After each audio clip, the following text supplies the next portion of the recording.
Ayan. So, magandang araw mga kababayan. This is Divine PH. And gusto ko lang po ibalita sa inyo yung mga naging activity ni President Bongbong Marcos itong mga nakaraan. Kasi, di ba, panigurado sasabihin na naman ng mga kababayan natin dyan na mga naninira sa administrasyon, wala pong ginagawa ang pamahalaan. At wala sasabihin na naman nila, wala silang nakikitang pagbabago.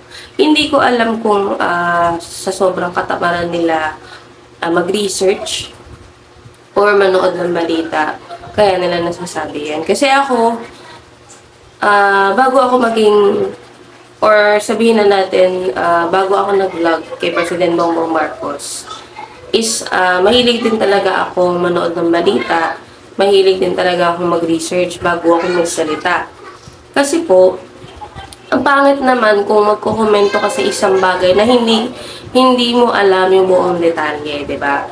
Or syempre bilang Pilipino is responsibilidad natin bilang Pilipino malaman kung ano ba talaga ang nagagawa ng ating pamahalaan para sa ating mga kababayan. So, sisimulan ko po doon sa nung April 8.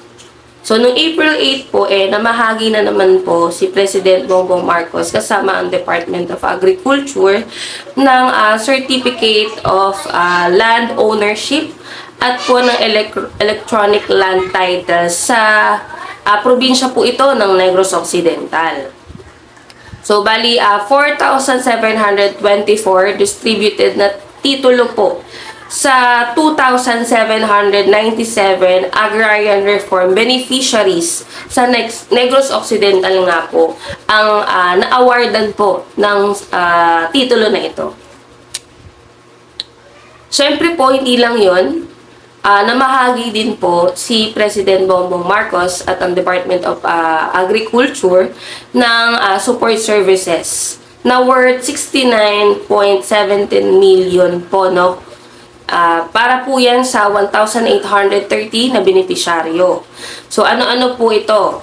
Meron po dyan organic fertilizer. Meron din naman pong farm machineries and other equipments. Tulay ng panghulo para sa kaunlaran ng agraryo. Meron din po yung farm to market roads. Siyempre, hindi lang po yan, no? Ito po yung datos noong 2024 land acquisition and distribution accomplished ng Department of Agrarian Reform. So, as of March 2024, ito po yung update ha. As of March 2024 nga po, ang Department of Agrarian Reform has awarded a total of 1,148 hectares or about 5% of the 23,216 hectares target for 2024. Siyempre po, hindi lang natatapos dyan. Kasi alam nyo naman ng presidente, sobrang busy na paglingkuran ang mga kababayan natin.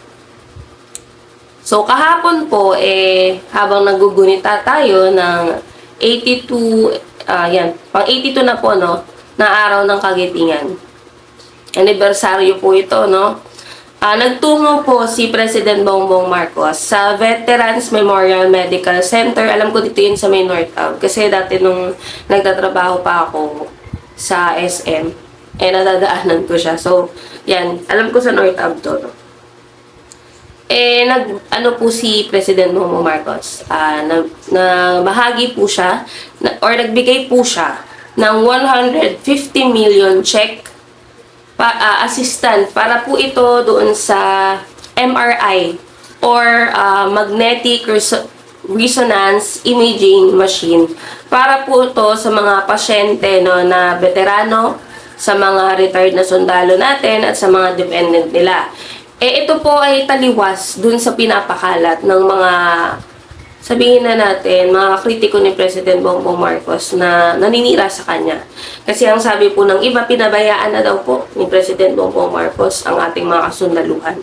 Well, in fact, ito po kahapon, nagbigay nga po siya ng 150 million pesos na assistance po para makabili po ng bagong machine ng MRI.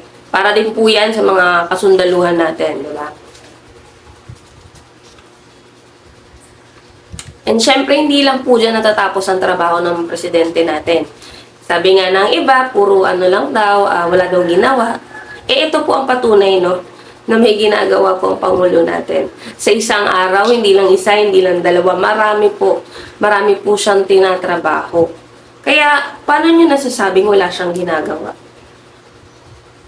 Kung puro komento lang kayo or maniniwala lang kayo dun sa mga nagmamarites lang, 'di ba? Na wala naman, alam mo yung mga nagmamarites diyan na wala naman mapakitang facts. Well, ito po tayo, ipapakita po natin kung ano lamang yung totoo. At kung hindi po kayo naniniwala, libreng-libre naman po mag-research. Huwag po kayong tamad, no? Kung tamad kayo na mag-research, makinig na lang po kayo dun sa mga news or sa mga nagwa-vlog po talaga na mga kababayan din natin na ipinapakita lang naman po ang totoong ginagawa ng ating administrasyon.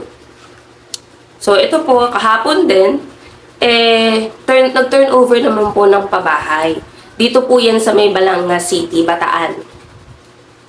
So, ito po, turnover ng pabahay ng National Housing Authority sa Balanga City Low-Rise Housing Project para po to bring families out of danger zone.